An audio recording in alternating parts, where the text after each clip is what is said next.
Ko manawa ke te aroha ki te waiata nui tai ore ore ko puta ki te ao Mārama. Nei rā ka tukumihi atu ki ngā kaiako, ki ngā whānau, ki ngā tamariki o Haiata Community Campus, o tira, kia ko manawa. I puta te whakaaro i a toi toi kia tita waiata hiki wairoa hai whakakipakipa mai i te whānau o ko manawa ki te kura o Haiata.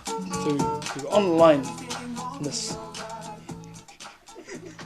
And he waka eke noa is a whakatauki which kind of translates into we're all in this together.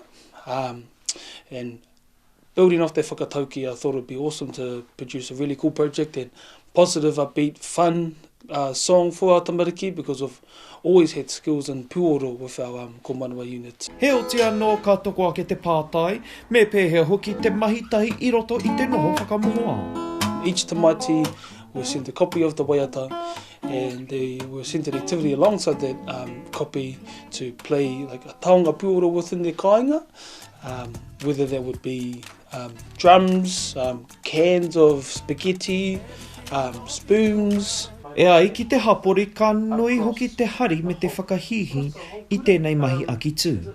It's been great to have a positive message run through our kura and a positive message run through our tamariki and our specifically ko manawa.